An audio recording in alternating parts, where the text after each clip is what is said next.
stonda nanta o teatro e a teatralità. Abbiamo parecchi invitati oggi per questa stonda. Allora, François Bergouin, acteur et metteur en scène per o Teatro Alibi. Giacomo Thier, che ha scritto parecchi pezzi di teatro e di noi scrivano. Guy Cimino, mettore in scena, commediante, e che scrive di noi. Jean-Pierre Giudicelli, comediante, professore qui all'università, con teatrino di noi, di sicuro. Josette Padroni, che è comediante con Teatro Nostrali e che adopera di noi teatro in quella scuola, in questo scolare. E Stefano Cesari, che ha scritto di noi una pezza di teatro di Carusol, ne parleremo. Ok. Bon. Allora, per principiare, non c'è questa stonda di teatro e teatralità, e Davide di noi, di già se un teatro di qualcosa di tradizionale in una cultura corsa, o se non c'era mica su bisogno di teatro, non so mica. Per esempio, io penso che il teatro si è esprimato per un certo tempo in cui mi rispondi amoresca, a passioni, eccetera. E volevo parlare di un professionale, non a suo soggetto, forse qualche sia. Ho visto che tu mi guardava, dunque bon, penso che sono interrogato, non ho preparato nulla, ma alla fine voglio dire quantunque la consento con l'idea che tu hai detto, che in della civilizzazione, in della cultura tradizionale di una piccola comunità come quella di Corsica, è la stessa così sperduta in parecchie comunità paesane. La teatralità esistia sotto la forma quasi di vita quotidiana e poi credo la settimana scorsa o 2 settimane fa a Mintava io in un quartiere Castiaccio in due i miei parenti avevano un'alimentazione quando c'era un basso bene di gente in Cheruglio c'era un teatro la gente che passava in Cheruglio uno passava e si conoscevano per la gente a Bezza, la gente di un locale a Bezza a vedere passare quasi erano tipi teatrali perché un tale era un un altro era un disgraziato, un altro era un paesano e a poco il teatro si confondia con la vita. Dopo c'erano le feste religiose. Insomma, le feste religiose in Bastia, mi ricordo una traversa, la gente metteva alla sua finestra, metteva i tappeti, metteva un'epoca a fare, un'epoca di decorazione dappertutto e quando si cullava e si parlava c'era veramente c'era una teatralità evidente. Hai aumentato, mi rispondi, i canti popolari. Allora, quantunque ci vuole dire che in delle città in particolare c'era quantunque una tradizione teatrale anziana e che regolava, diciamo, all'età di mezzo, a rinascita e che c'era spesso qualcosa sperduto con l'Italia, con le città italiane vicine, c'era un passebene, dunque un baratto, diciamo, di teatralità, ma che non era mai capita proprio come una tagliatura con la vita. Ecco. Un altro affare che posso dire, e dopo a migliorare, è che si vede quando si piglia l'archivio dipartimentale, si vede a traccia della prima impiantazione di un teatro francese. Si vede a dimettiamo in degli anni 1830, c'è un documento magnifico, c'è Omer Ivastia che fa affissare l'annuncio di pezzi di teatro di una compagnia francese che da bene e dice all'ingrosso, dice Omero, dice andateci che così imparerete la lingua francese. Dunque, il teatro non è mica tanto promosso per via di esugualità artistica, ma come mezzo, diciamo, di diffusione della lingua. E allora il più bello di Safisso Gusti è che indovinate in che lingua è scritto? In italiano. Grazie.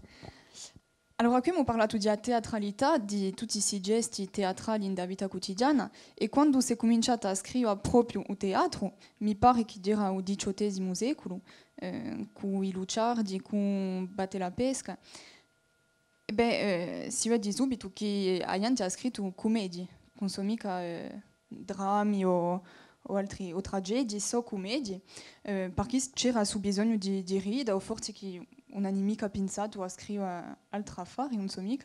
E io voglio sapere, secondo voi, cosa è che faccia a particolarità, a specificità di un teatro in lingua corta o corto?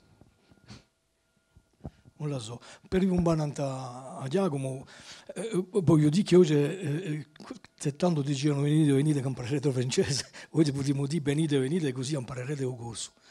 Venite a vedere il teatro in lingua corsa per imparare il corso. Allora, per rispondere a tua questione, non è mica una questione,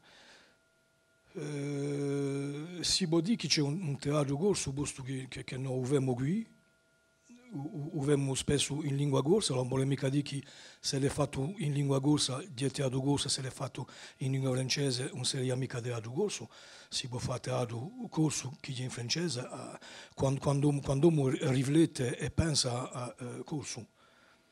E tanto si può chiamare teatro corso. Ha già detto una volta, se noi giochiamo a Shakespeare in Bastia, o in un paese, se non abbiamo qui, un parigino vedrà mica gli stessi affari in gli stessa bellezza.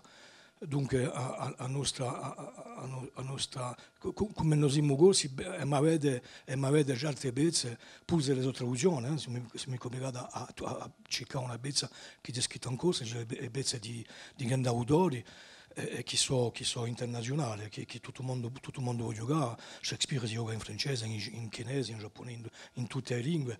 E quando lui si gioca Shakespeare in Giappone, diventa una bellezza di Giappone. Pure se è Shakespeare che l'ha scritta, la gente che a yoga in giapponese, quest'estate a Avignon c'è stata una bellezza di non so più di quale, Eschille. À Avignon. C'est Achille qui a été joué à Avignon cette année par la troupe japonaise. C'était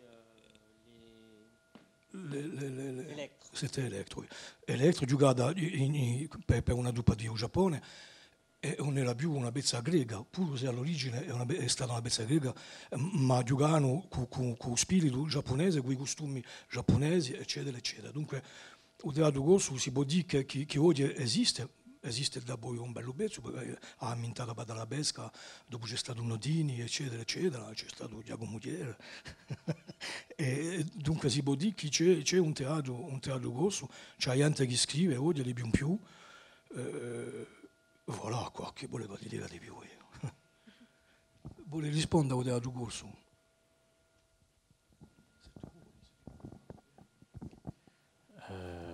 Oggi so quantunque poco l'invitato con niente che fa qui par rapport al teatro, ma l'esperienza di lettore che mi vengo giustamente par rapport a questa originalità di teatro corso era una traduzione, non l'ho mica vista a pezza, ma una traduzione, una pezza di Sing, Riders in the Sea, che era stata tradotta e montata in Naiaccio. Un nome di traduttore non mi vengo più, ma a pezza in corso di chiamare Cavalieri nei Cavalloni.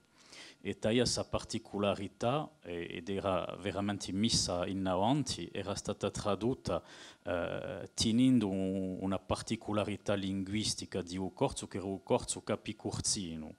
E dunque c'era veramente un rapporto a Umari, ai luoghi di Umari, il popolo di Umari che passava in questa traduzione, che faceva chi apprezza d'un'intaglia propriamente corsa, anche se ho scritto dunque venia d'altro e contaia un'antrepica e d'altraianti, d'un'intaglia giustamente per via di magia e di lingua e di un loco, qualcosa di propriamente corto, una teatralità, o manco in uno scritto si poteva vedere che c'era uno scritto una teatralità corta.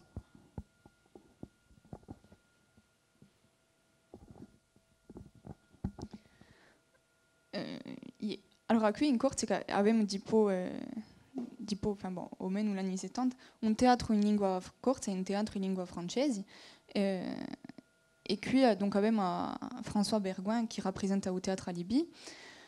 Et Philippa a affronté une époque de demande pas François, pas sapere par qui è giunto in Corsica, pas fa au théâtre. Ma prima voulais comunque presentare un po' il teatro a Libye. C'è un luogo un po' particolare. Entriamo in questo teatro, tutto è rosso, ma non è mica qualcosa d'aggressivo. Sentiamo calore di fatto. E François e Catherine, che giusto appunto facciano la corte di studenti come noi. Et sur ton site, François, on peut voir que tu dis que tu es dans un engagement poétique.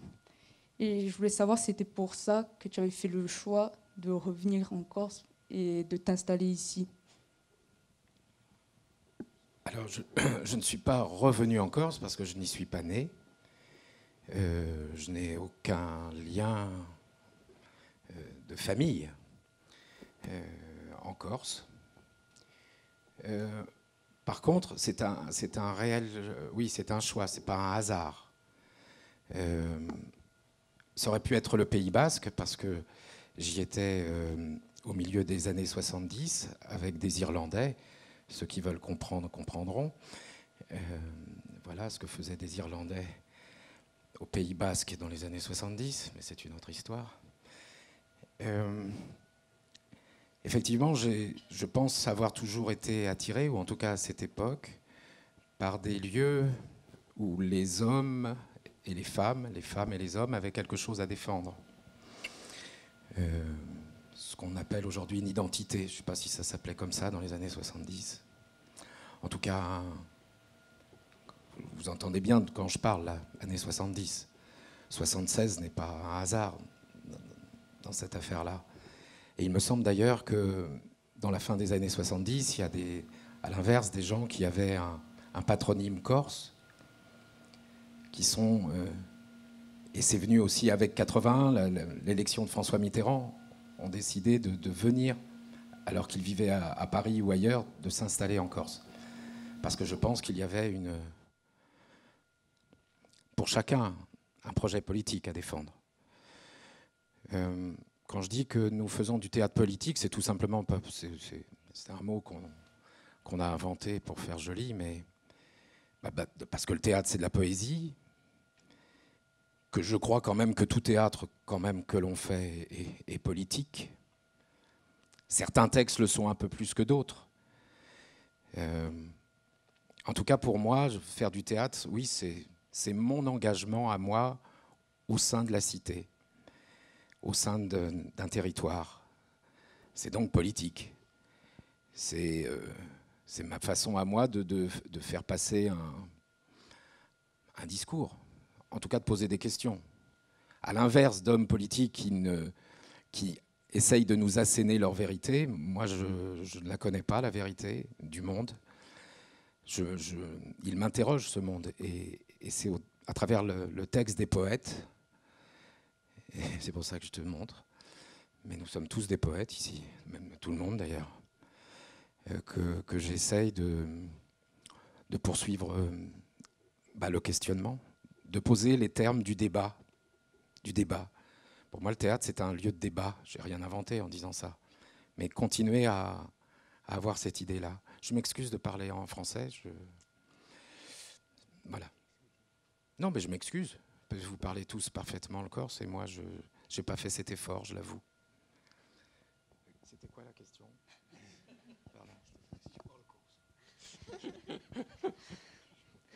Allora, qui François Bergman ci ha parlato di un teatro politico e a stesso periodo c'era in Corsica un teatro politico assai forte, un teatro paesano, e mi pare che Stefano Cesari hai studiato appena un teatro paesano. Volete parlare di questo impegno politico? Io volevo dire un affare, prima che lo rispondessi, che lo ingaggiassi a pubblicare il più fuori possibile il lavoro che l'ha fatto nel teatro paesano.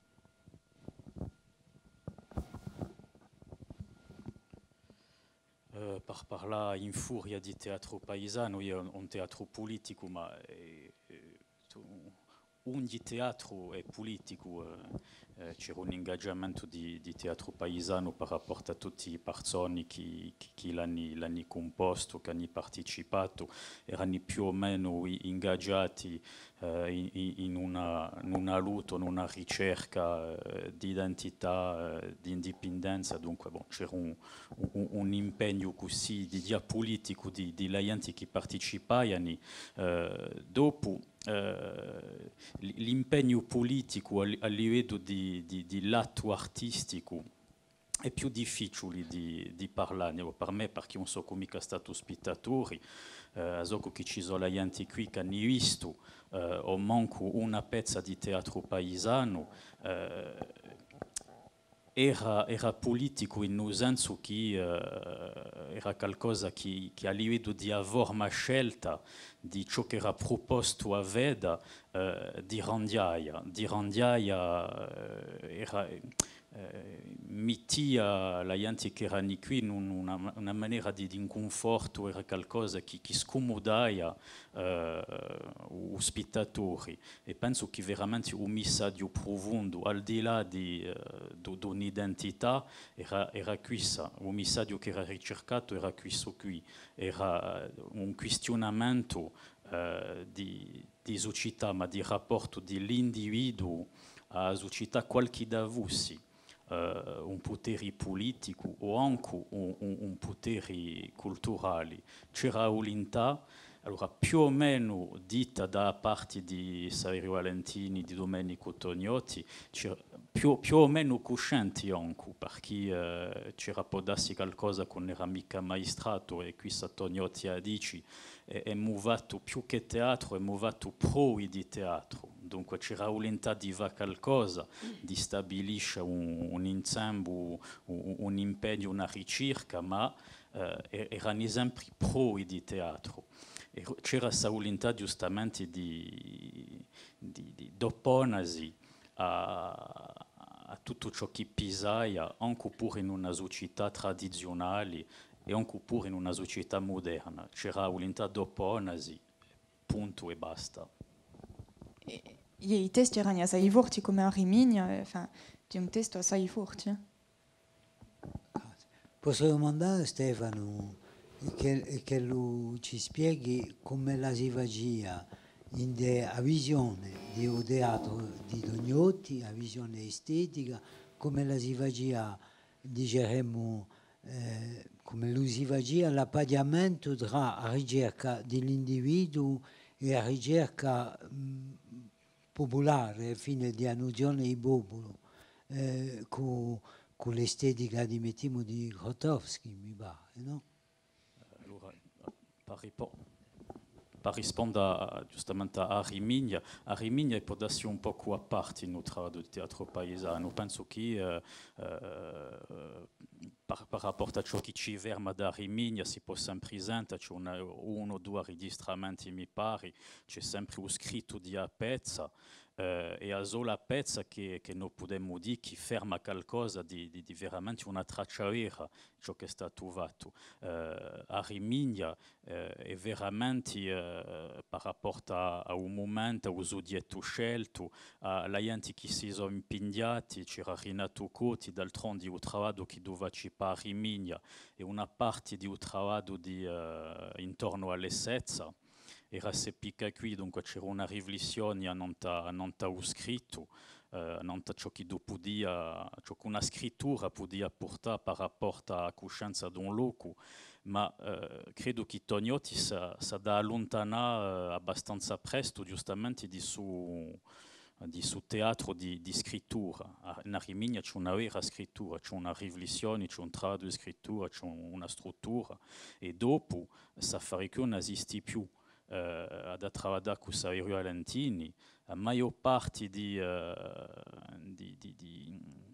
ciò che faceva i pezzi di a Gabbia, No, Prima Tu, ciò che faceva il tessuto di pezzi erano improvvisati di Saverio Valentini, pezzi di poesie, noti, frasi lampate così, canti tradizionali, c'era di tutto. E un giorno che veniva a lavorare a teatro paesano portava qualcosa, e dunque c'era tutto un lavoro. Questa qui non l'ho mica vista, ma a mani conta, e poi c'è un piccolo documento che ferma del lavoro di Domenico Tognotti. Si vede 5 minuti quando doveva lavorare l'attore.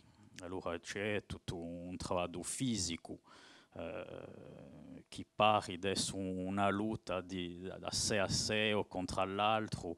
C'era un lavoro fisico più o meno duro, e dunque di tutti i safari messi a Bulidio ne devi firmare qualcosa, e ciò che ferma sarebbe un'idea comune, ciò che si avvicina di un'espressione collettiva di un popolo. Jean-Pierre e Guy, allora voi vi considerate come l'eredi di un teatro paesano? Enfin, come si è creata la truppa di un teatrino, infatti? No, non potremmo mica dire che noi siamo l'eredi di teatro paesano. Il teatrino è piuttosto l'erede di la compagnia di l'Olmo, che è una compagnia dunque che degli anni 70 anche ella, che faceva il teatro popolare. I primi spettacoli sono testi di Dario Fo, che abbiamo fatto con Piero Michelangelo, che era all'origine di questa compagnia. Testi di Dario Fo, che sono testi politici, perché Dario Fo è un uomo politico in tutto ciò che lo fa. Ed eravamo piuttosto un'altra commedia, come ti hai detto prima.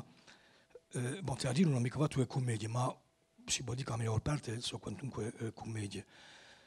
Dunque siamo più figlioli di su teatro così che di teatro paesano, che ho visto, anche ho visto penso che ti hai citato, l'ho viste tutte, ma non eravamo mica in stesso teatro, noi facevamo altri affari, andiamo alla Jean-Pierre. Je vais m'adresser en français pour être compris.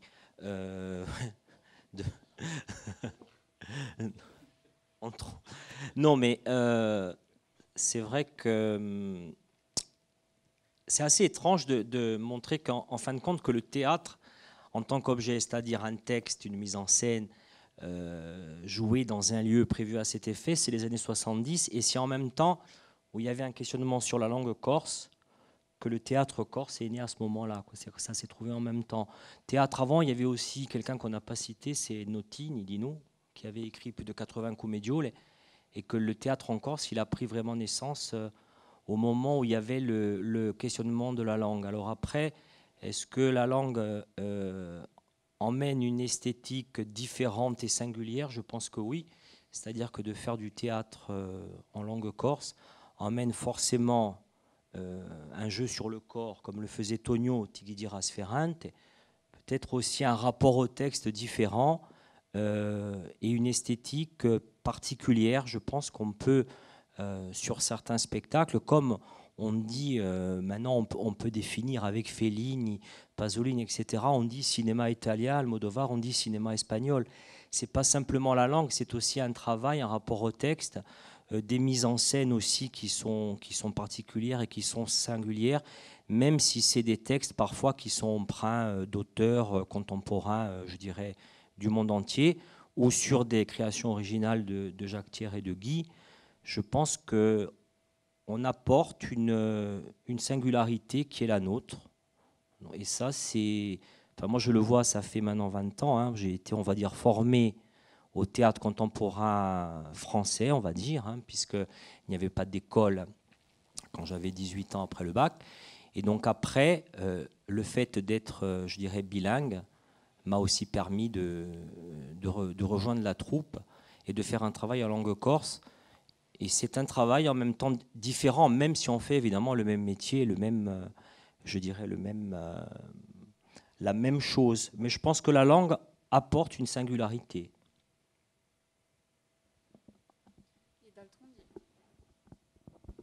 Si può pensare che senza suo militantismo culturale forse non ci sarebbe mica stato un teatro corso. Bah, Tonio, ti gondele giunto e beh, ha detto che...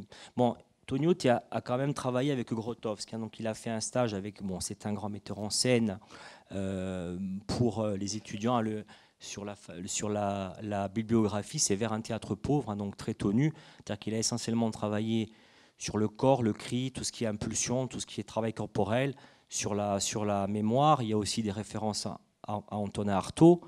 Et il a collé cette esthétique-là sur la langue et sur le mouvement nationaliste aussi, parce qu'il a quand même suivi, pendant les 4-5 premières pièces, c'est-à-dire qu'il a suivi le mouvement nationaliste.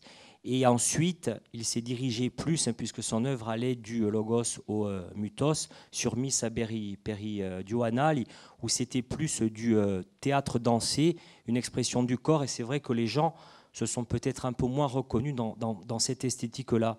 Alors, est-ce qu'on peut dire qu'il a été plus créateur à la fin qu'au début, quoi? Ça, après, c'est une question. Hein, c'est-à-dire qu'à un moment donné, quand on sert un propos, est-ce qu'on est vraiment créateur quand on veut servir une cause, ou est-ce qu'on est vraiment créateur à un moment donné quand on se libère de cette chose-là pour être un artiste en même temps libéré, quoi.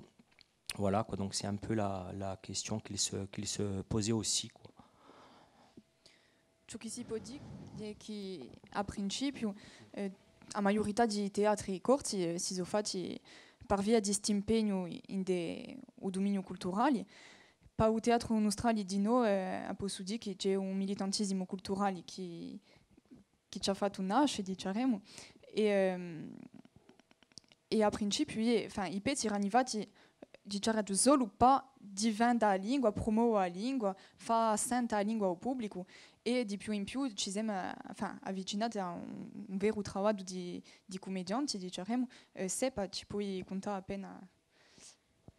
Allora, au Teatro Nostrale, che Petrus Quarcin ha scritto pezzi che tracciano la vita di un passato, di Aiante, come diceva Monsieur Thiers, di Aiante che campa in carruggio a Iacino e che dirà un teatro. E da i rigori di Delino ha fatto regolare una pezza a Rimuscio in Borgo, in cui si ritrovavano tutte le persone che campavano tanto in questo carruggio. E anche un fatto appena popolare di Scapatici. E partendo da qui abbiamo continuato con Petro e ora si è appena più modernizzato perché tratta di soggetti che sono attuali e non per esempio la depressione, ma sempre non un lato burlesco. Ecco. E grazie qui noi i nostri modelli di Ciara di Teatro Mascogna, famiglia Pastasciù, sono così. Scusate, un affare sur peut-être intéressant de voir que entre le nord et le sud, avec l'influence italienne sur l'ère, je dirais italienne, on est quand même influencé, c'est vrai, dans le nord par une esthétique assez comique, burlesque, et que le sud reste quand même la terre des seigneurs, hein, sur quelque chose de plus archaïque entre guillemets. Ça, Tonio, il expliquait très bien. Donc sur un théâtre à Raiga de Gouzi et je dirais de forme tragique. Alors je ne sais pas si on peut le définir encore comme ça aujourd'hui, mais c'est vrai que depuis les années 70, ça s'est un peu réparti de cette manière-là, quoi. Bon, al di là di differenze tra Corsica Sutana e Suprana, e ci va di no parecchi scambi in cui Mediterraneo di no, gli scambi interreg. Allora forse già come volete parlare appena di ciò che avete scritto, pas si programmi qui.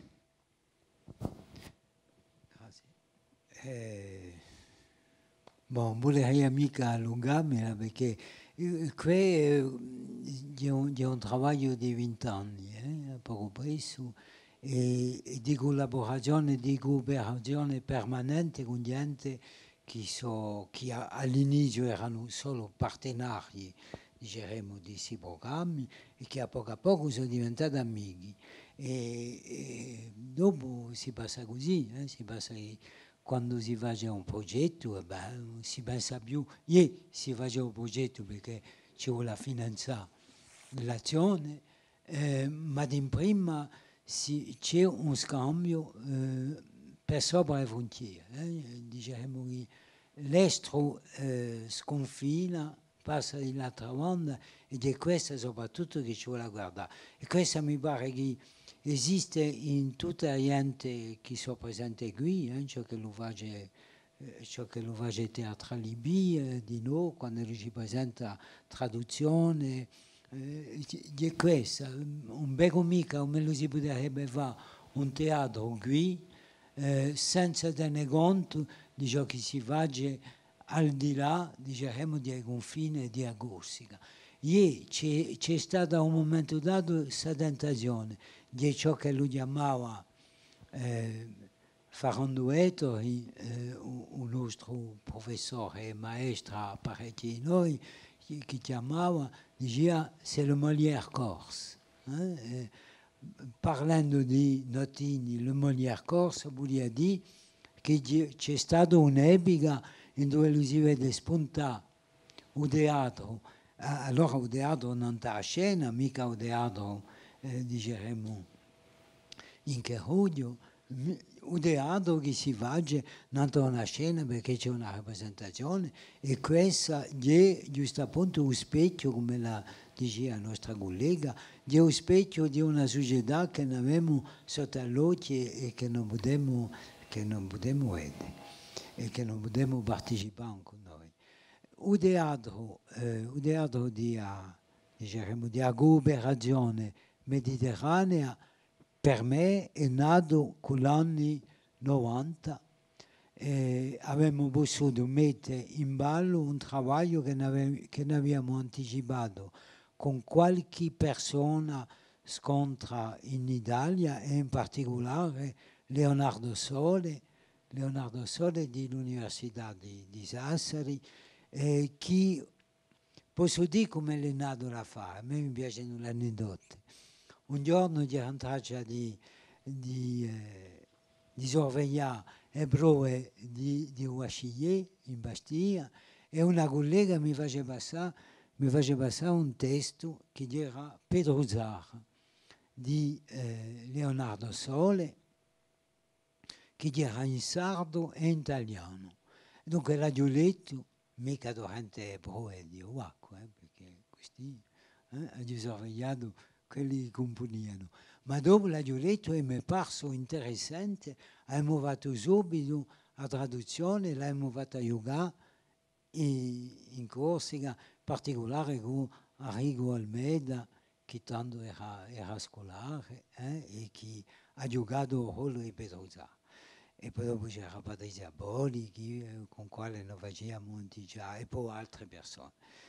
E dopo, quando sono nati i progetti europei e che c'è stata una fiamma, veramente con una volontà, allora tanto abbiamo scoperto proprio un'altra possibilità, perché abbiamo lavorato e con la Sardegna e con la Toscana, in particolare con Gabriele Benucci, e con Leonardo Sole e poi une poche persone come Antonio Arca, con quale ne abbiamo un altro progetto a fare, ne parlava con Guido prima.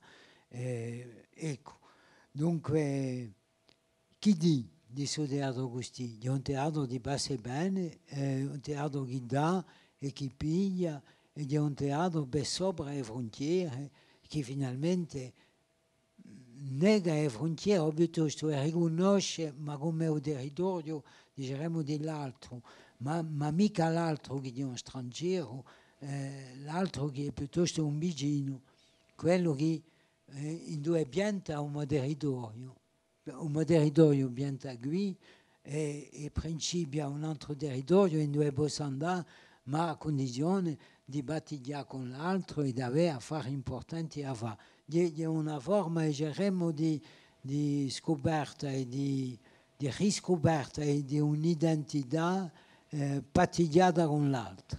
E allora il risultato è stato in particolare, poi ho citato due cose, il progetto Mores e il progetto Ex Voto, uno che lavorava nella pietà popolare nel Mediterraneo, di Stavanda Agostì, di Avanda Tirrenia, e l'altro nella circolazione di mori nel Mediterraneo. E allora si vedeva con questa questione dei migranti come cose ripigliano anche una certa attualità di Beta Sudeato Agostì. Ecco, sono maniere, diciamo, di lavorare in ciò che è comune e allo stesso tempo ciò che è differente. Mettiamo, piglio un esempio, di ciò che hanno fatto i corsi dell'invasione moresche e come i corsi che sono stati chiappi come schiavi portati nel mondo arabo e che dopo sono venuti in Corsica a fare razzie in Corsica sotto nomi che erano arabizzati. E quella è una parte forte della nostra identità che noi partiamo anche con i sarti. Ecco, qui in maniera appena imbrogliata, ma qualcosa che ha portato assai in de produzioni. E poi dopo c'è una pezza in particolare con la quale noi abbiamo lavorato anche con la Sicilia, che è Itaca, che noi abbiamo lavorato con la Sardegna e la Sicilia. Donc, abbiamo visto tutti questi scambi. Théâtre à Libye aussi tourne de partout en France, on va dire peut-être même ailleurs. Est-ce que vous voulez nous raconter vos échanges avec... où vous avez joué vos pièces, ce que vous avez joué? Non, j'étais en train de penser aux ceux qui finalement avaient, je ne sais pas si on doit dire relancé le théâtre en langue corse. Tu as parlé de quelqu'un, Jean-Pierre, je n'ai pas retenu le nom. Ah, voilà. C'est quelles années, ça? Il est mort en 84, les années 50-60, en langue corse. Moi, le compagnon, on l'appelait le Molière corse. D'accord. Parce que moi, effectivement, je me souviens de Dominique Tognotti. Et voilà, des spectacles, on en parlait au Théâtre de Bastia, où nous n'étions pas très nombreux. Je me souviens de qui était sur scène comme actrice. Au moins deux sont devenus des noms importants ici. Mais je me disais que finalement, Dominique Tognotti, moi je me souviens effectivement de la Compagnia dell'Olmo, donc de Piero Michelangeli et de Guy Cimino, au Théâtre de Bastia aussi, si tu te souviens, hein, Guy. En première partie de Mouloudji, par exemple. Mouloudji, vous ne savez pas qui c'est, mais bon, c'est pas grave, c'était un homme bien. Et puis après, je me dis, il y a Mariana Nativi. Dans ce début des années 80. Mais qui d'autre? Il y avait aussi deux femmes. Ah non ah oui. Et Teatro Masgone, vous en avez parlé. Mais deux femmes qui faisaient un théâtre féministe engagé. Elle était de Calenzane. Ouais, Dominique Pétris et Michel Casal. Ah oui, mais il y avait aussi une Zaza, voilà, de Calenzane, pardon, hein, qui était le pendant de Nikou. Voilà. Mais donc, il n'y avait pas pléthore quand même. Hein. Et voilà, les combattants, les survivants sont encore là. Non, mais c'est vrai, c'est il y a longtemps et il n'y a pas si longtemps. Moi, j'ai l'impression que nous, on joue plus à ce qu'on appelle l'étranger que sur l'hexagone. C'est pour ça, ça rejoint un petit peu d'ailleurs ce que disait Guy aussi avec les Japonais. Nous, on a joué dans tous les pays que je peux citer, on a joué surtitré. En Pologne, on était surtitré. On a même été surtitré en créole en Guyane. Soi-disant, la Guyane, c'est français. Ah non, c'est une île, comme disaient certains. Pardon. Non, pardon, je suis méchant. Donc c'était en créole. On a été surtitré en, je sais pas, en Roumanie, en Croatie. Bientôt, on va en Bosnie-Herzégovine, donc, et au Monténégro. Donc je pense qu'ils veulent pas le même surtitrage. Là, j'ai pas compris, mais ça les regarde. Je pensais que c'était l'ancienne Yougoslavie. Au Portugal, à Londres. Bon, voilà, c'est tout ce que j'ai à dire. Mais pour revenir à l'autre pendant de Théâtre Alibi, c'est la Fabrique de théâtre, qui est effectivement la salle toute rouge, comme tu dis, mais chaleureuse. Mais tout n'est pas rouge, parce que le cadre de scène est noir. La partie pour accueillir le public est rouge, pour énerver, et le noir pour qu'on y voit un peu mieux. Les spectacles qu'on accueille, principalement, les très peu de spectacles qu'on accueille, viennent des... On a lancé ça un peu... c'est pas un défi, plutôt. C'est pour accumuler des richesses linguistiques. Il y a 11 ans, on a décidé d'accueillir les spectacles qui viennent des... Je ne sais plus maintenant combien ils sont, 26 ou 27 autres pays européens. Puisqu'on ne sait pas si... Enfin, ils ne faisaient pas vraiment partie de l'Europe, les Anglais, mais ça en faisait un peu partie, voilà.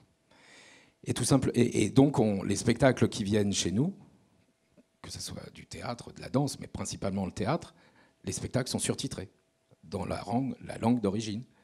Et j'ai toujours pensé que ça permettait à certains qui pouvaient douter de l'intérêt d'une autre langue, de leur montrer la richesse des langues, qu'il y avait une multiplicité et qu'il n'y en avait pas que 2 au monde, et que du coup, il fallait respecter toutes les langues, et que, un petit peu ce que disait Jean-Pierre aussi, qu'il pense qu'il y a une spécificité, en tout cas peut-être que la langue dans laquelle tu t'exprimes influe ta façon de faire, ton comportement sur scène, ton choix de texte, de montrer que ça se réalisait effectivement, parce que je pense que quand tu invites un Libanais et que tu invites un Estonien, c'est pas vraiment la même chose. D'abord, c'est pas la même langue, on est d'accord, mais c'est pas la même culture, c'est pas la même histoire, et c'est donc, j'allais dire, c'est pas la même émotion. Et pourtant, si, et on se retrouve sur l'émotion.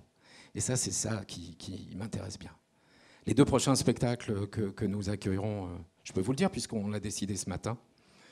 On est un peu lent parfois. Et il y aura un spectacle qui viendra d'Italie, très précisément de la côte adriatique, de Rimini. Je fais de la com, hein, vous avez le droit de venir. C'est sur la notion de genre, ça s'appelle Middle Sex. C'est une performance d'une actrice, d'une performeuse italienne qui s'appelle Silvia Calderoni. Et puis, au mois d'avril, il y aura un ciné-concert libano-égyptien, avec des joueurs de oud et des DJ libanais. C'est-à-dire, ça te plaira, toi. Parce que c'est... Non, ça peut vous plaire aussi. Hein. Je connais tes goûts. Non, je connais tes goûts en matière cinématographique. C'est tous ces films égyptiens des années 60. Tu vois, des films à l'eau rose avec des femmes plantureuses et magnifiques. Et donc, il repasse tous ces films. Et en même temps, il y a des joueurs de oud, des DJ. Enfin, voilà. Donc, tu seras au premier rang. Je t'inviterai. Vous aussi, vous avez beaucoup parlé de surtitrage. Vous aussi, vous avez fait le choix du surtitrage.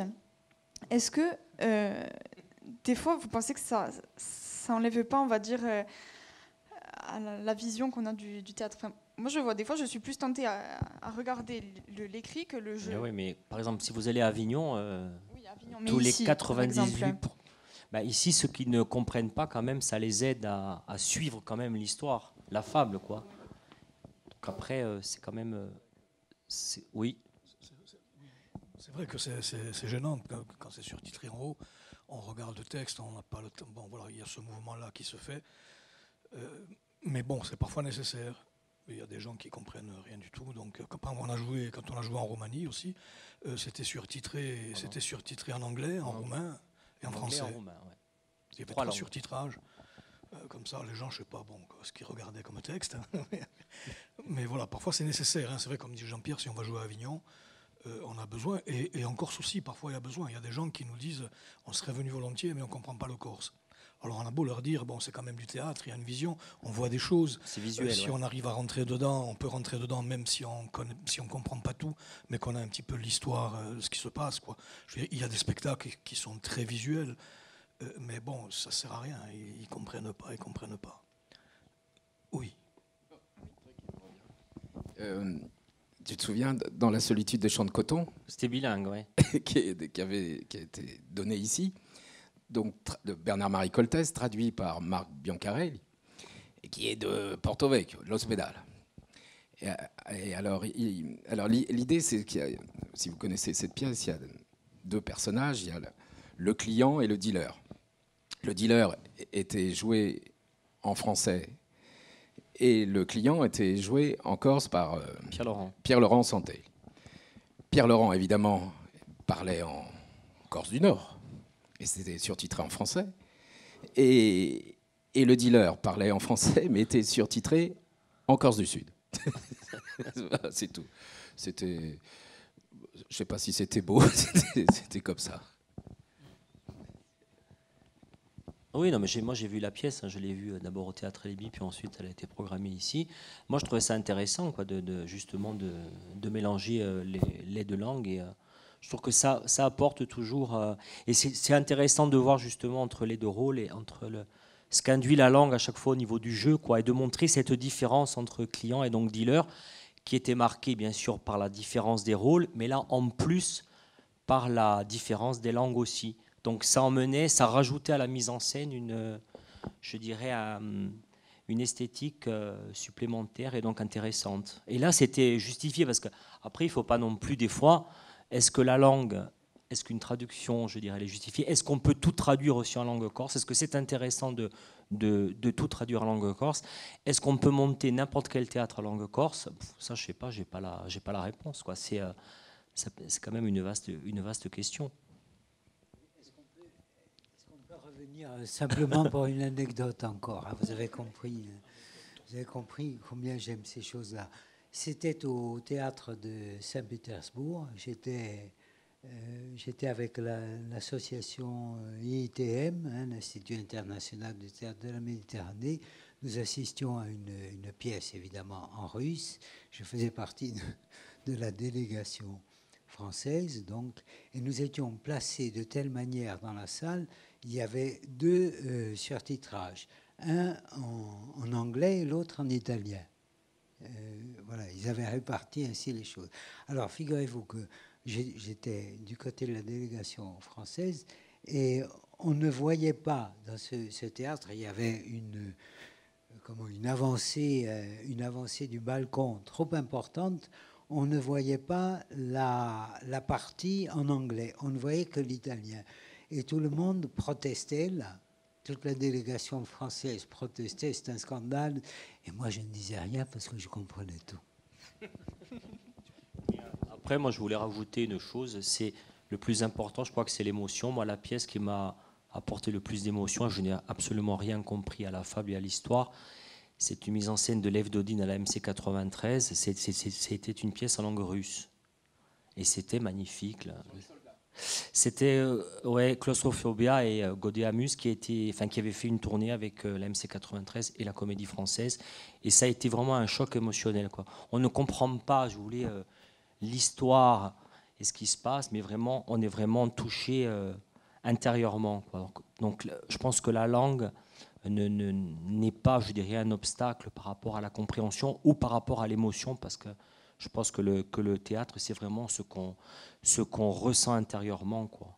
On n'a pas besoin de l'expliquer de façon claire et de façon raisonnable, quoi. Et là, on touche un petit peu la notion de théâtralité qui est exprimée par certains auteurs qui ont tendance à dire que la théâtralité, c'est le théâtre sans le texte. C'est-à-dire toute autre chose, c'est-à-dire la lumière, les décors, les costumes, la gestuelle, la musique, etc., etc., en enlevant le texte. Alors, je ne dis pas que je suis d'accord, hein, mais ça touche un petit peu ça, quand on arrive à avoir des émotions sans rien comprendre. Ça veut dire que le texte, il n'a pas d'importance à ce moment-là. Mais il y était le texte. Eh oui, mais tu ne le comprends pas. Si tu ne comprends pas un texte, tu ne sais pas de quoi. Ce n'est pas lui qui te donne les émotions, c'est la manière dont on le dit, la manière, etc., etc. Voilà, c'était juste comme ça. Hein. Allora, Stefano Cesari ha scritto Già Caruso, Le cri della bête.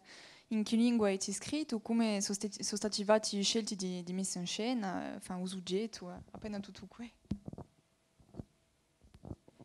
Oui, ça me permet de rebondir là-dessus parce qu'en fait, c'est pas une pièce de théâtre. Ça devait être une pièce de théâtre et ça ne l'est pas devenu. Alors, je ne sais pas si tu t'en souviens parce qu'il me semble que tu étais là. C'était une lecture, en fait, c'était intéressant parce qu'on avait commencé à travailler avec Théâtre Alibi, je ne sais pas si tu t'en souviens, avec Pierre Laurent, et c'était justement sur ce texte-là qui était censé être une pièce de théâtre. Et on avançait comme ça, et Catherine m'avait dit à un moment donné, très très lucide, elle m'avait dit mais il y a un problème, il y a un problème de théâtralité. Alors bon, il a fallu que je passe du temps là-dessus parce que je ne comprenais pas ce que ça voulait dire. Qu'est-ce que c'est la théâtralité d'un texte? La théâtralité d'un texte, qu'est-ce que ça veut dire? Est-ce que ça veut dire qu'il est théâtralisable? Ou est-ce que ça veut dire autre chose, une espèce d'entité du texte, mais au-dessus du texte ou ailleurs? Et j'avais du mal à saisir ça. Et effectivement, quand on a retravaillé avec Pierre Laurent, on s'est rendu compte que ça ne pouvait pas être une pièce de théâtre, parce que ça n'était pas théâtralisable. C'est-à-dire qu'il n'y avait pas d'action, il n'y avait pas une espèce de dramaturgie. Ouais. Ça ne pouvait être qu'une lecture, qu'une performance. Et effectivement, ça revient à ce que disait Guy, c'est ça, c'est que le texte, il était là, mais c'est parce que c'était sa fonction, là en l'occurrence sur cette écriture-là. Le texte devait être là, mais à la limite même trop là, pour que ce soit du théâtre, pour que la théâtralité puisse être là. Je ne sais pas ce que vous en pensez. J'ai vu la performance, je vais dire, et c'est vrai que c'était un texte qui était projeté comme ça. Pierre Laurent était assez travaillé sur une verticalité, donc il était en même temps, il avait cette espèce de personnage assez raide et très en mouvement aussi, mais on entendait quand même les mots, quoi. Mais c'est vrai que ça restait plus de l'ordre de la poésie, quoi, ou du prêche un petit peu, quelque chose qui revenait. Mais je trouve ça intéressant aussi, hein, c'est aussi une forme qui peut être montrée, même ici à l'université, qui peut être intéressante.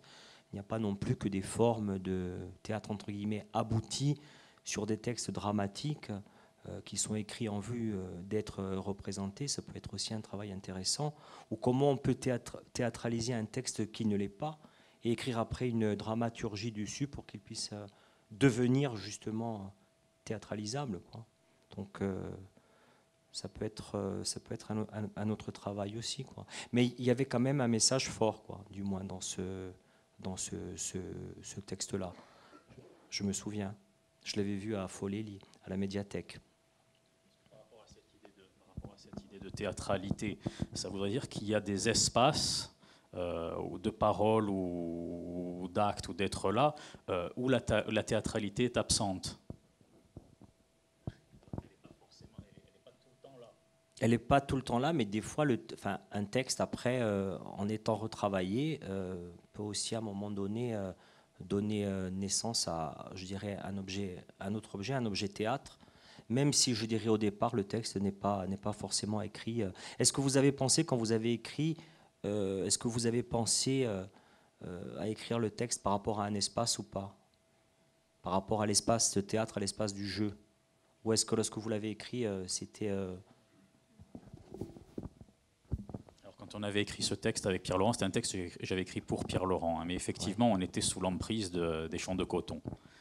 que j'avais vu, et Pierre Laurent était encore là-dedans, et du coup il y avait une dualité entre un personnage masculin, un personnage féminin. Ça prenait le lieu, c'était l'Argentine, une dictature. Le personnage masculin, c'est le tortionnaire, le personnage féminin, c'est la mère. Et il y a un troisième espace, un troisième personnage qui n'est pas là, une absence, c'est le fils mort, c'est l'enfant mort. On vient de déposer cet enfant mort donc devant la maison du personnage féminin, et tout le jeu entre les personnages était centré autour de cette absence-là. Mais effectivement, au niveau de l'écriture, c'était devenu autre chose. Ça n'a jamais été une pièce de théâtre. Ça n'était que 2 longs poèmes autour donc de l'espace dictatorial et autour de l'espace intime, du corps qui disparaît et auquel il faudrait redonner la langue, mais la langue était toujours là. La langue. Et du coup, effectivement, la langue s'opposait à la théâtralité. C'est-à-dire que la langue, elle ne porte pas forcément la théâtralité en elle.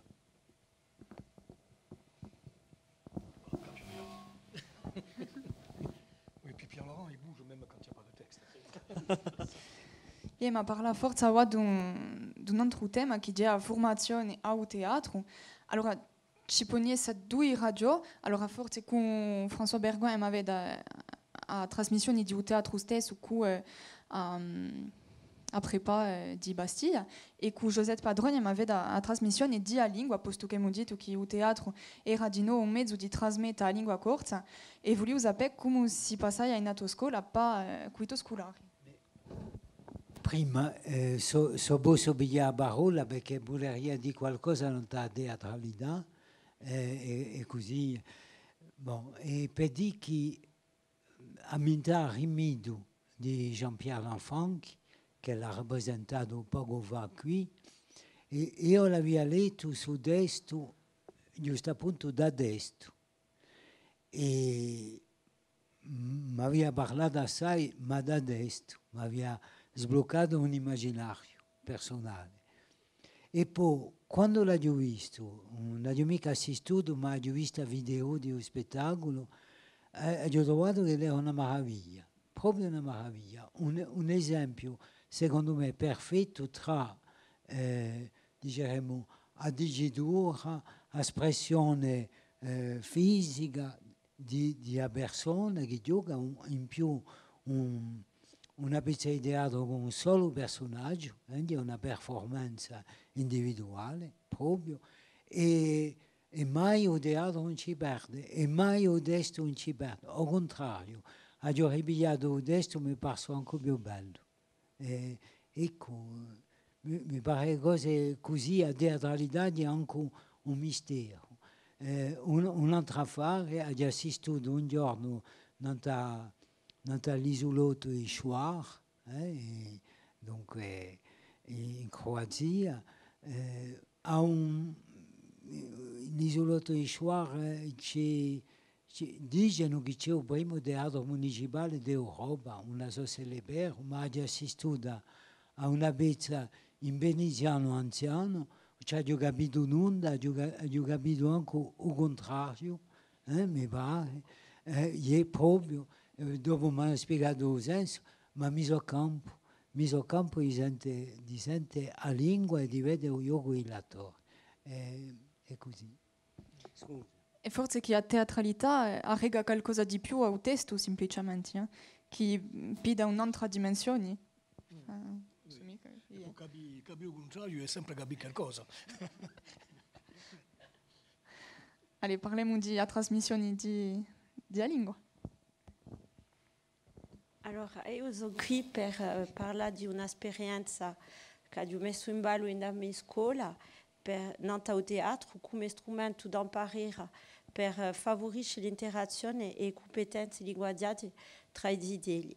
Allora, il mio lavoro si è arricchito con tutte le esperienze che ho avuto, scambi con Menus, stadi in Alsazia con altri maestri, professori che hanno a brama di tramandare la lingua, e mi sono posta la domanda di come poter il meglio possibile tramandare questa lingua. E quello che mi pare di più adatto per i dideli era il teatro. O teatro che penso come Jacques Thiers ha detto prima, c'è sempre un'aneddoto, e l'aneddoto è che i miei maestri, quando ero a scuola di Lubino negli anni 80, facevano una trasmissione di lingua corsa per via di teatro. E penso che quella è stata in un canto di un gap tutta la mia vita, era un momento che mi piaceva, e forse che quando sono diventata maestra formatore aiuta a trasmettere ciò che mi è piaciuto a me a scuola, fare teatro. Allora, ho lavorato per sicuro nella pezze, come tramandare il teatro, e a capo di 20 anni di lavoro ho forse fatto una performance, perché quando hai 20 anni a stesso livello si può dire che si giunta al livello di 12 deli.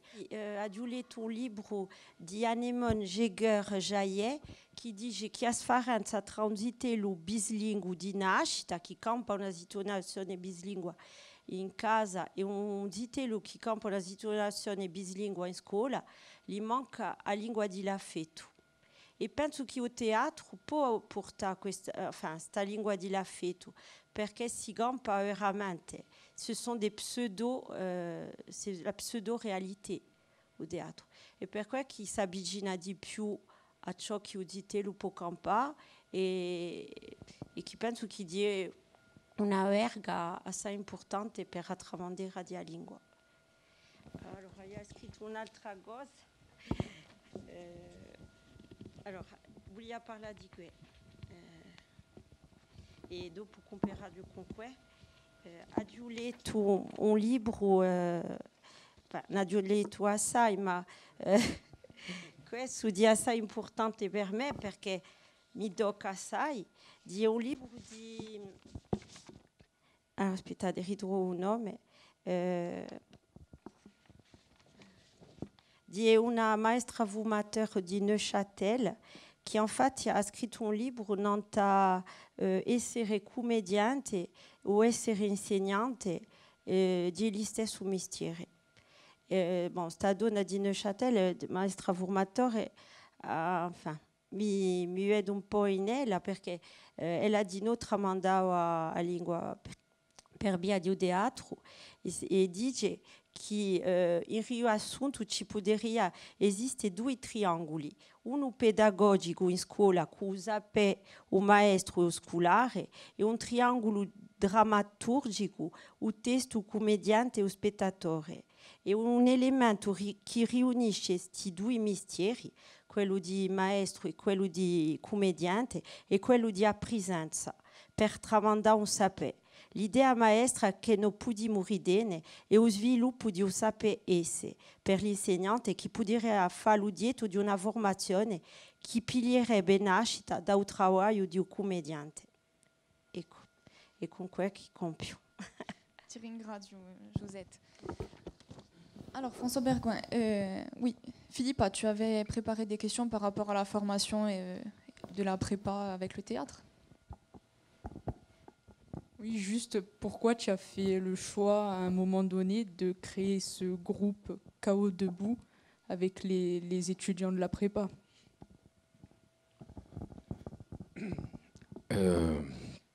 Parce que vous m'avez forcé. Non, parce que à Bastia, comment? Si, je sais pourquoi. C'est à cause, ça dépend des jours, ou grâce à une professeure Cécile Trojani, qui était professeure de lettres modernes dans cette prépa, qui est venue me proposer de travailler sur la poésie avec les élèves de classe préparatoire, ce que l'on appelle Hippocagne-Cagne, pour faire chic. Et je me suis pris au jeu, ça fait 7 ans maintenant. Et puis, alors, il faut savoir que c'est un atelier qui est en dehors du temps scolaire. Ce sont des étudiants, mais c'est sur le volontariat. C'est gratuit. C'est tous les mercredis soirs. Et alors pourquoi ça? Parce que Alors, ce n'est pas une histoire de transmission de la langue. D'ailleurs, tu serais mieux placé pour dire à quoi ça sert. Moi, j'essaye juste d'apporter, de transmettre quelque chose par rapport à, bien sûr, au plaisir des mots. Mais encore une fois, j'ai jamais. C'est vrai que la plupart du temps, c'est en français. Mais Philippa s'en souvient. Chacun peut s'exprimer dans le spectacle que l'on monte dans la langue qu'il choisit, qui lui va bien. Voilà, moi j'essaye surtout d'apporter un mieux-être à ces étudiants. En tout cas, je ne sais pas si ça les prépare aux oraux, puisque ce sont des élèves qui, a priori, vont passer les oraux de grandes écoles. Mais je fais aussi un atelier avec ce qu'on appelle des gens normaux. Hein. Par exemple, en ce moment, là, pendant 6 mois, je suis 2 après-midi par semaine avec des gens volontaires de ce que là encore on appelle les quartiers sud de Bastia, qui ont entre 40 et 87 ans. Et dans 5 mois maintenant, on présentera un spectacle ensemble. Quand je dis ensemble, c'est habitants, des gens et des professionnels. Une expérience que certains d'entre vous ont vue il y a 19 ans, et ça s'appelait Roberto Zucco. Bon, voilà. Mais raconte-toi ce qui se passe, si tu veux. Non ? À quoi ça sert ? Je ne sais pas trop à quoi ça sert. Moi, je me suis retrouvée un peu là-bas par hasard. Ça m'a plu. Je suis restée, du coup. Et... C'était le rouge qui t'a plu ? Ouais, le rouge, ça m'a plu, c'est vrai. Ça, tu le sais. Vin. Mais je sais pas. En fait, il y a une ambiance particulière. On s'y sent bien. Et au fur et à mesure, on voit vraiment une progression. On peut appeler ça comme ça, parce que un petit peu plus, à chaque fois, on se dévoile, en fait. Et moi, c'est ça qui me plaisait là-bas. Et la langue corse ? La langue corse, tu m'as laissé la possibilité, quand on a fait le spectacle, de dire un texte en corse. Donc, j'avais choisi Qualand, qui est un texte qui a été écrit par Angélique Batsicogne et qui a été mis en musique par Michel Solinas. Et tu as tout de suite accepté, quoi. Donc, J'étais obligé. Non, mais il y avait aussi un texte en turc, il y avait un texte en arabe, il y avait l'italien. Voilà, bon, c'est tout.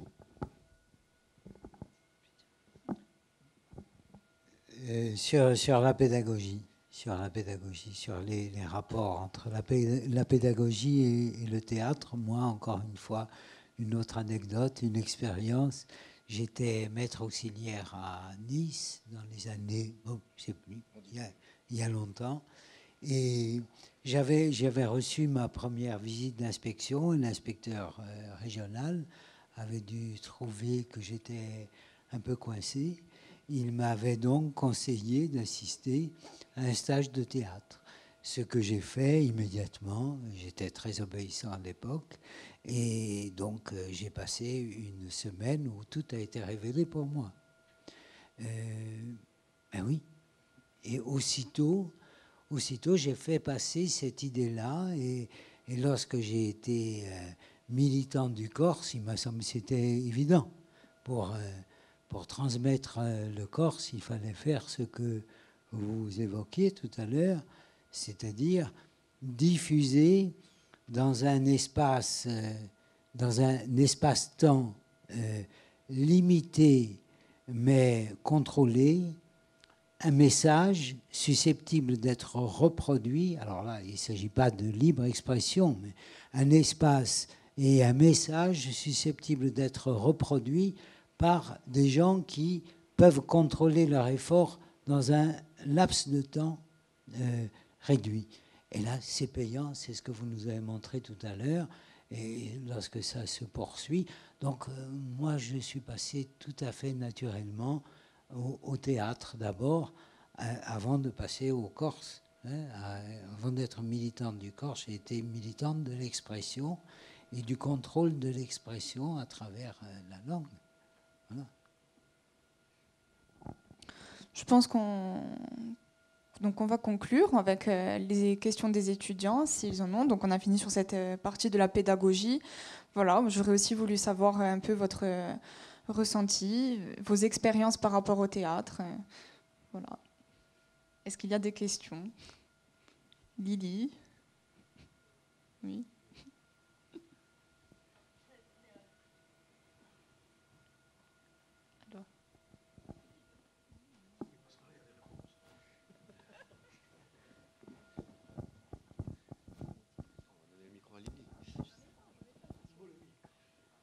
Peut-être partage d'une expérience à Calvi avec le théâtre.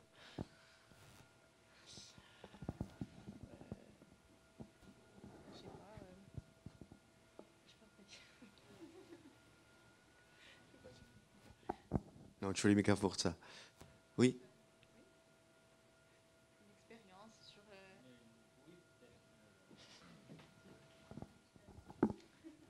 Non, oui, une petite anecdote, puisque bon, je fais partie des jeunes recrues du Théâtre Rhin, hein, donc depuis 2013. Et lorsque j'étais à Paris, puisque Jean-Pierre avait été mon prof avant que je parte à Paris, il m'a envoyé à Paris, donc faire une école, l'école Charles Dullin. Et par rapport à la langue, est-ce que la langue induit une esthétique, etc., tout ce que Jean-Pierre disait tout à l'heure. Lorsque j'étais à Paris en cours de classique, je travaillais un Feydeau qui s'appelle « Mais ne te promets donc pas toute nue ». Et je jouais le mari qui était un homme politique, et une élève de promo, ma camarade, jouait ma femme. Donc le mari, c'est un homme politique très autoritaire, psychorigide, etc. Et la femme était, on va dire, un personnage plus léger, plus... Voilà, un petit peu la tête dans les étoiles, etc. Donc, et mon prof disait, chez Feydeau, la force ne réside pas dans le texte. Il a dit, pour caractériser les personnages, vous allez jouer, mais avec des accents. Et j'ai pris un accent allemand, enfin, il m'a donné un accent allemand, donc quelque chose de très haché, comme ça, très saccadé, qui marquait vraiment le personnage. Et ma femme, enfin celle qui jouait ma femme, avait un accent anglais, donc beaucoup plus mélodieux, beaucoup plus rond, finalement, dans les sonorités. Et c'est vrai que ça marquait les personnages. Donc la langue, mais même le fait de prendre un accent, ça donne peut-être aussi une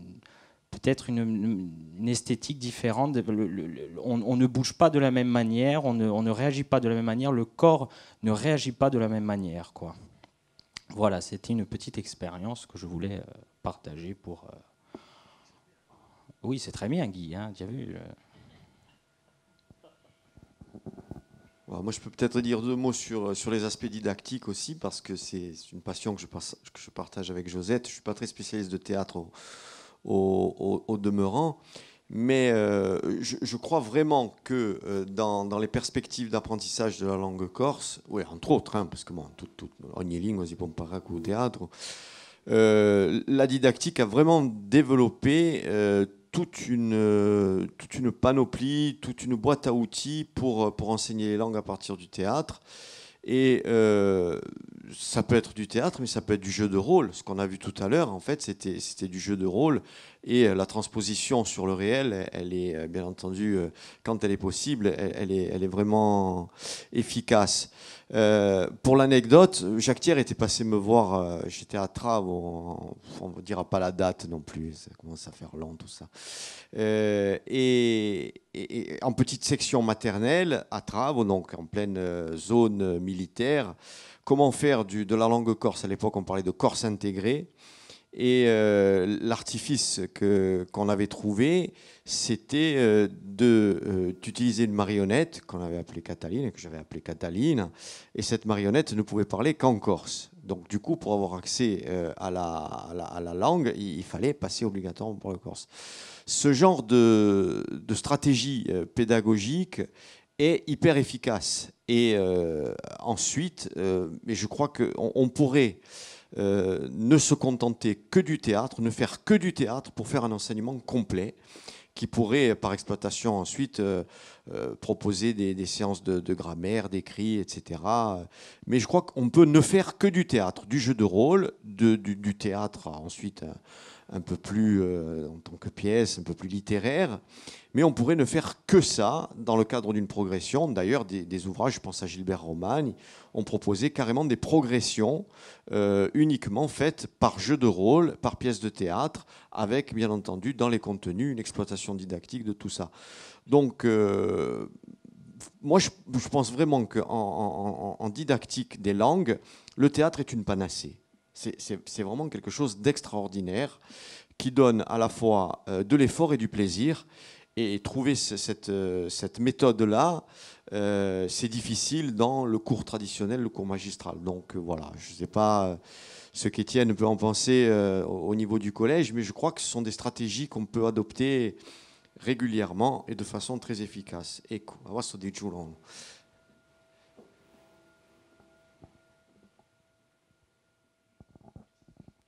Une autre remarque peut-être? Non?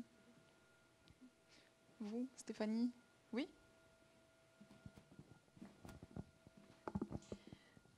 Allora, io come Josette travailliamo insieme un po' di anni e quando avevo a scuola abbiamo seguito di suo lavoro qui e facevo la creazione di una vola, era un progetto di tutto l'anno.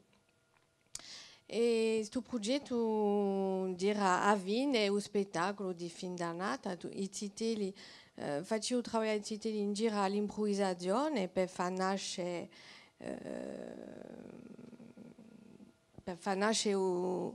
il testo e a spartire tra i titoli che d'après sa me a maniera, come tu dici, a base di pedagogia, di insegnamento di lingua, quando lo scopo è di parlare i titoli di una maniera naturale, o se no c'è d'altre maniere d'après sa me. E dopo c'ho veramente tenere in mente che il titolo impara giocando. E qua di un piacere tanto, l'avete visto qui e io l'ho visto tutto il lungo di la mia carriera. E quando dicevo a Jacques Nantes, quando scontro a titoli che ha avuto da mia scuola 20 anni fa, non mi parlano mica di trasmissione di l'imparare di lettura, per esempio. Mi parlano di suo momento di teatro e di suo momento di spartire di un spettacolo. E era di nuovo un momento importante a livello di baranti, che quando vedono tutto ciò che è capace di fare un titolo, erano veramente tutti stonati e quello era un momento importante. Veramente tutto ciò che si può passare, i parenti non se ne rendono mica conto. Infatti, ogni titolo ha un personaggio da fare, ma i titoli conoscono a memoria tutto il testo di tutta la pezza. E questo è vero che è un vantaggio da imparare, perché anche se ne manca uno, l'altro conosce il testo. E questo di un'altra maniera collettiva di tutto. Di la fare di memorizzazione di strutture linguaggiali e conoscono tutta la pezza. Ecco. Anche tu, Josetta, conosci a mente la pezza, ti ha gioito.